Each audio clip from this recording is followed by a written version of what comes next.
All right, so we are back. Wisco Fanatics back on another Monday, doing something a little bit different this week. So last week, Jake and I we wanted to go through and break down some Packers plays, and we did that.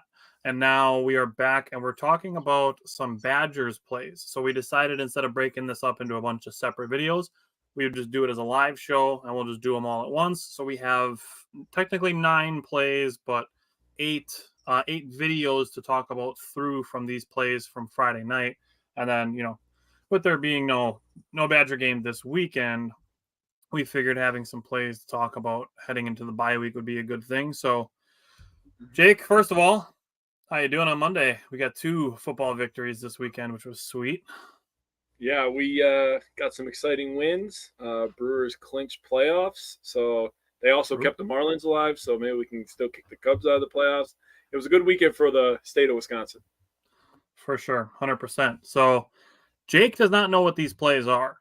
No. I think Jake could probably guess what a handful of them are, but Jake doesn't know what all of them are. So I do. But the first one we're going to talk about is Tanner Mordecai's first touchdown. Inside receivers, doesn't matter if they're tight ends. He's that big. Allen is checked back in. There he goes. Oh, it's a play fake, and look at that. Touchdown, Tanner Mordecai. Fuck the Red Seas, dude.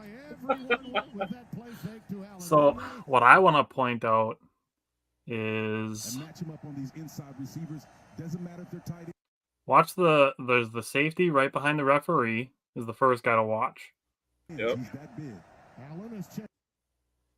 He bit so hard on that run.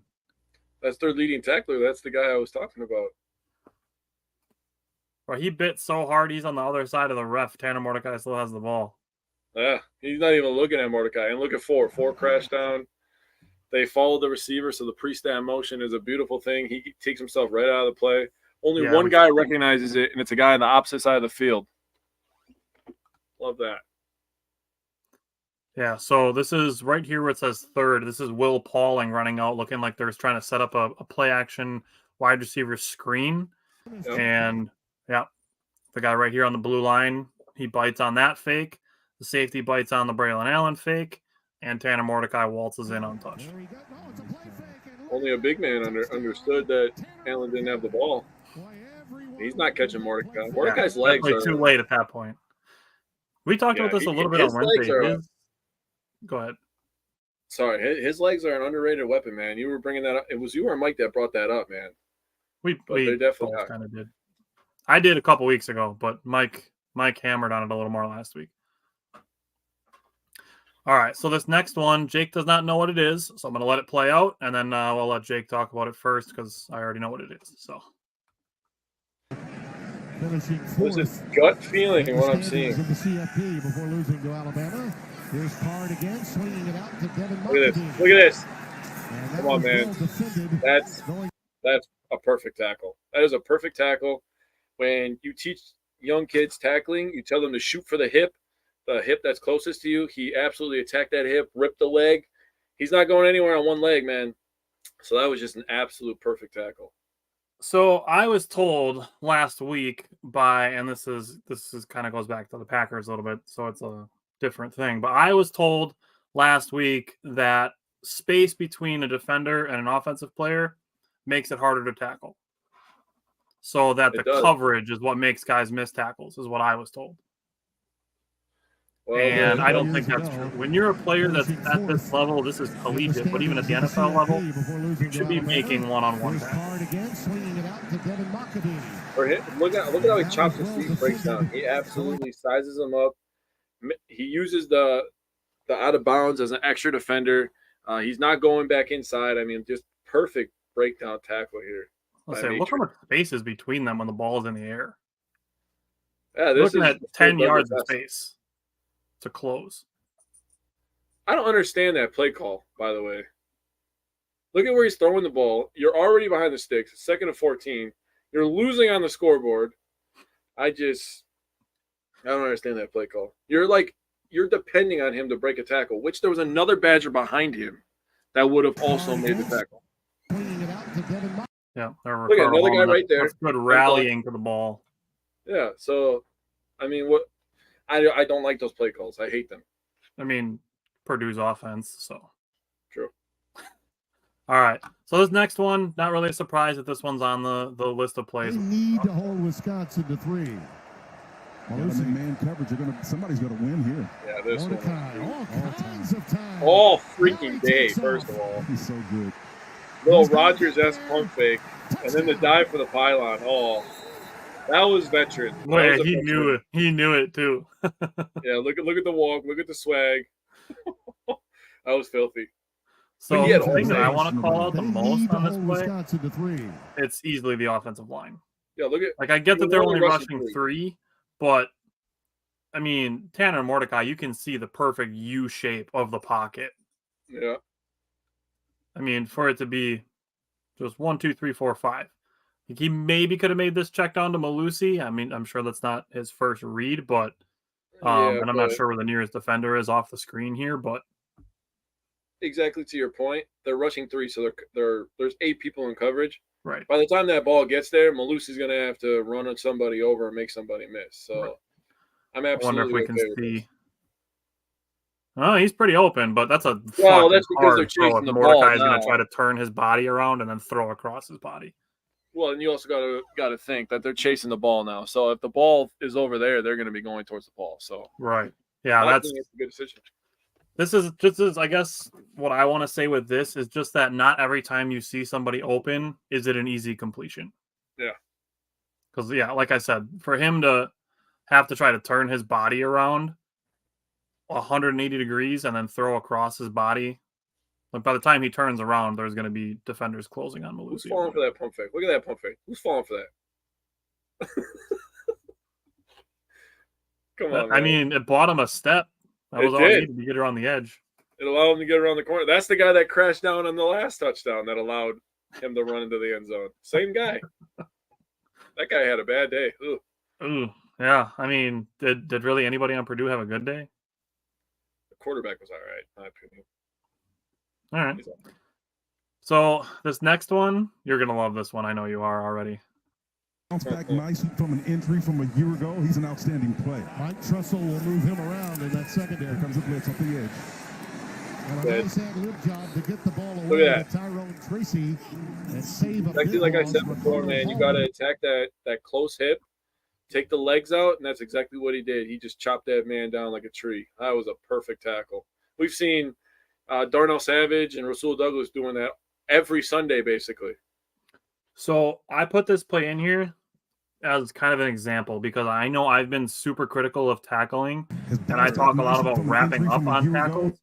But this play is an example of when making a shoulder tackle is actually effective. You have a receiver, when he catches the ball, like he's about to get hit, but as Ricardo Hallman hits him, he's standing straight up and down. Look at that play recognition, though. Yeah, and that's, well, my thing with this is it's a lot different trying to tackle somebody with your shoulder when you're putting your shoulder on their hip than when you're putting your shoulder on their shoulder. Oh yeah, 100%. You have to go low. You have to chop them down, man. Exactly. So shoulder tackles, when you're going shoulder to shoulder, it's just a recipe for you to bounce off of each other, and that's how people miss tackles. So I wanted to throw this one in there to kind of illustrate the difference of why I do say that I don't like it when guys use just shoulders to try to tackle. And I know Kamoi Latu is a guy who does stuff like that, and it's effective sometimes, and sometimes it can lead to big hits, but it's really got to know what kind of runner you're tackling when you're doing it. Right. Okay, so this next play, you were in my notebook. You were inside my notebook as I was writing down my notes for this play. Third down and 8. Plenty of time, and that pass. Oh, That was a laser, dude. Williams, that was a laser. Was jumped. That is exactly what I wrote in my notes. Does a great job. Great concentration by Williams on that Not one. Petros Alessandro almost. You know, with a guy coming down on you, you know it's a third down, so you have to make the catch. I mean, that everything about that play was phenomenal. Look at that. Nothing but a laser gets through there. Nothing. That, I mean... That was good defense, dude. I don't fault that guy. That's good defense. What do I say about good defense? Yeah, good offense beats good defense. There is no defense Every for time. the perfect pass, man. Man, that's just an absolute laser by Tanner Mordecai, just showing off the arm strength. He does have a pretty strong arm. To be able to throw outside the numbers is tough. Yeah, and I mean, I think he's on the opposite hash when he starts this throw too. Yeah. He is. Yeah, they're on the opposite hash. So, I mean, I wonder what the air yards are on this pass because he's throwing from the 30 to about the 53 and across almost the entire field. So that's the 53. Nice. The 47. I knew it, you meant. 50 plus 3. Well, you got to think the field all the way That's across. 23. You figure it's got to be at least 20 yards horizontally too. Oh, at least. So you're looking at essentially 50 yards to pass that.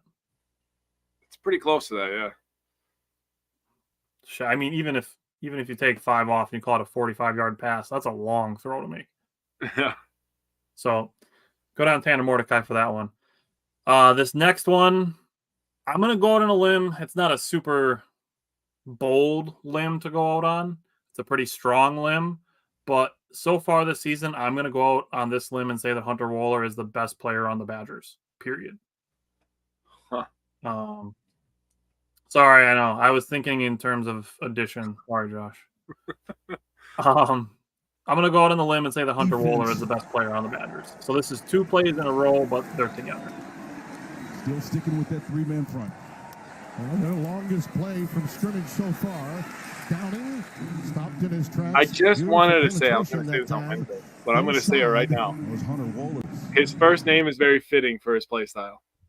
I like it. I like it. He is a hunter. Maccabee, Devin Maccabee.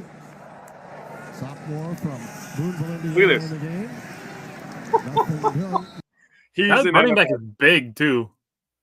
He is a tweener guy, in my opinion, but he's definitely an NFL player. He'll get drafted. He's 100% an NFL player. If he's making reads like this and crashing off the edge to make run stops in the backfield, yeah. I said this during the primer. He's got star potential, and I meant this both literally and as far as the schematics go of it. So Hunter Wohler is going to play that, they call it the dollar package, but he's like the star player, where he's essentially a defensive back that plays in the front 7. Mm-hmm. And then on top of just being a star in the sense of he's really good. I just want to give a shout out. So, do you remember when we were younger, there was a guy in the Cardinals. His name was Adrian Wilson.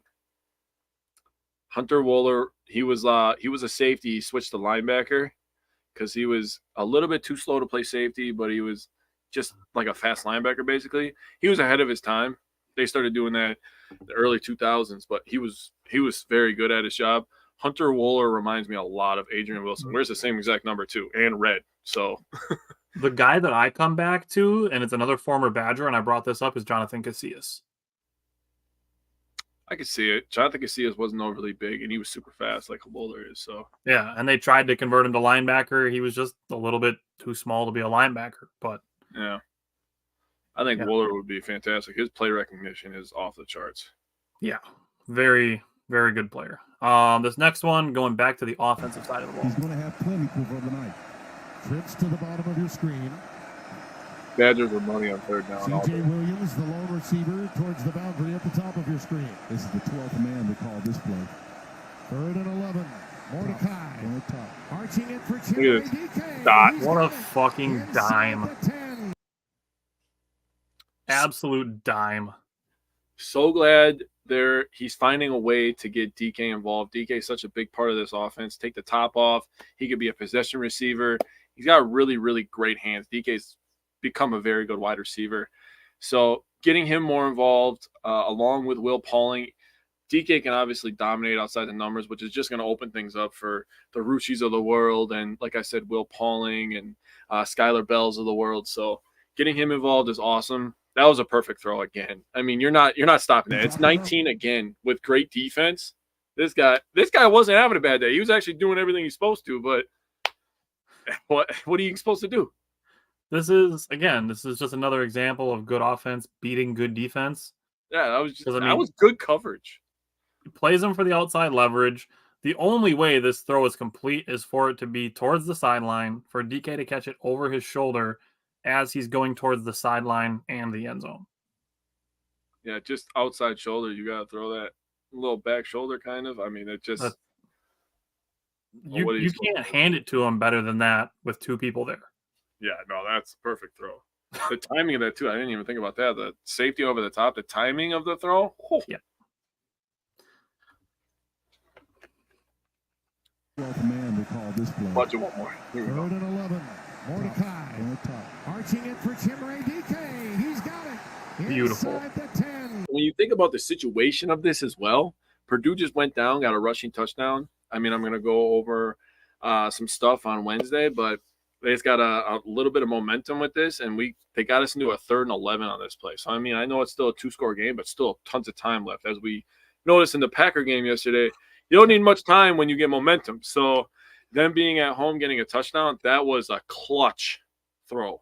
Yeah.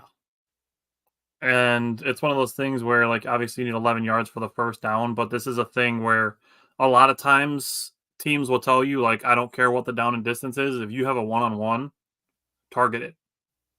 Yep. And you know what? I'm gonna foreshadow a little bit for a couple weeks ahead right now. After watching the Badgers on Friday night, sounds weird to say that, and watching the Ohio State Notre Dame game on Saturday night, the way that the Badgers are growing up and the way that Ohio State is not improving week to week, and if Harrison has a hurt ankle, I'm telling you right now, he might shut it down, bro, because he's locked in at number 2, maybe number 1 if Caleb Williams doesn't like the situation, right? He's in for a lot of money. If he shuts it down, I am absolutely not scared of Ohio State. I'm being dead serious saying that too. Yeah, I know a lot of Badger fans are going to be like, well, look at the ranking. I don't give a shit about that. Yeah. Fucking, I mean, Ohio State struggled with Indiana in their first game. Right? All right. Last one. This one, not like a super... It is impactful, but it's not like, oh my gosh, what a crazy play. But I want to get your thoughts on it, because I have thoughts on it too. Okay. Let's see what we got. 1st and 10. Hard. Nice. Fade pattern. End zone. Caught. Burks. Oh. They're going to rule him out. Wow. Great effort, though, man. Yeah, Can't sure take that away was. from him. He climbed on top of him, and the coverage was out there. And Alexander Smith, number 11. he's been in coverage man-to-man all night long. A couple plays ago, he defended well. I don't know how that's not interference. That was great I don't know how coverage. No, it's not a still touchdown. For him to not give up on that play, No, I that don't was know a how that's hell not of a interference. catch, man. Wow. Well, Hell of a catch. That was Okay. an NFL catch. I want to go back. Just listen to the call of this. A couple plays ago, he defended well. I don't know how that's not interference. I don't know how that's It's not not a still interference. touchdown. Yeah, I don't know how that's not interference. Say, I don't know how that's not interference again. Say it again. Well, I understand their point, but he literally caught the ball. So, I And he mean, didn't make contact with him until the ball was there. yeah, so he caught the ball, so the refs are letting them play a little bit, which is fine if it's going both ways, right? We've said that before. If that would have been a Badgers wide receiver making that catch, and Badgers fan would have been crying for a flag, I'd have been like saying the same thing. He literally caught the ball. The refs are letting them play on. So, I mean, I don't understand why you're calling for a flag in that situation when you're down by 21 points with 1:50 left. Just consistent. Just be consistent is what we talk about all the time. Yeah. But I want to know, from the perspective of Alexander Smith, what do you think about what he did on this play? Well, in the middle of the play, excuse my French, he probably had a oh shit moment. So he's in catch-up mode and just competing, in my opinion. So he's just competing, trying to go get the football. And I mean, he made a great play on it if you look at it, because he forced the momentum out of bounds. That's exactly what I wanted to bring up. Nice. Fade pattern. So at this moment, do you think he has the spatial awareness to know that if he takes 2 steps to his left, that this is going to be an incomplete pass? Nope. Absolutely not.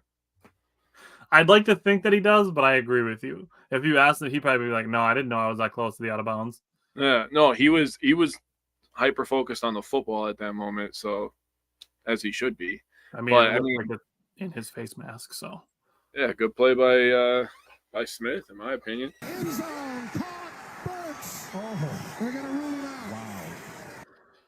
yeah, that was definitely an interesting play. And credit to Burks just for making the catch. I mean, it didn't count because he was out of bounds, but still a very impressive catch.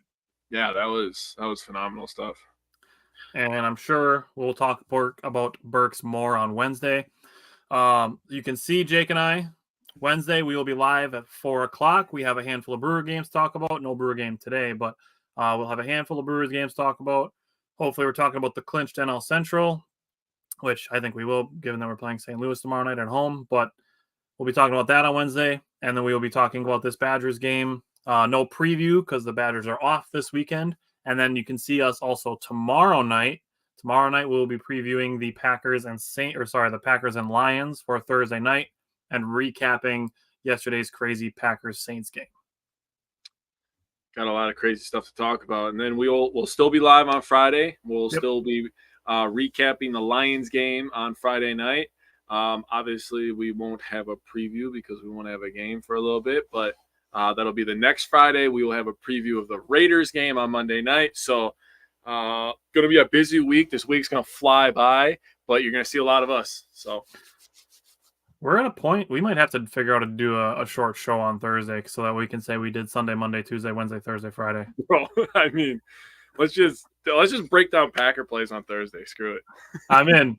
Alrighty. Again, this is kind of just a play it by ear thing. Jake and I just want to do some extra stuff on some Mondays, in between getting done with work and having to pick up our kids from school. So if you have any ideas, things you'd like to see Jake and I talk about, let us know. We always look for that interaction to know what people want to see us talk about.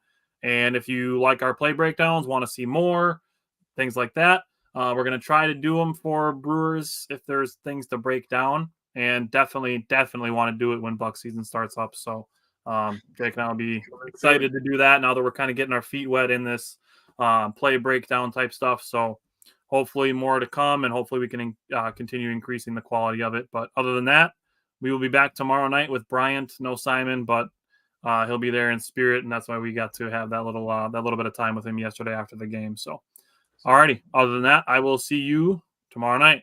Yes, Tim, it is a great time of the year. Take care.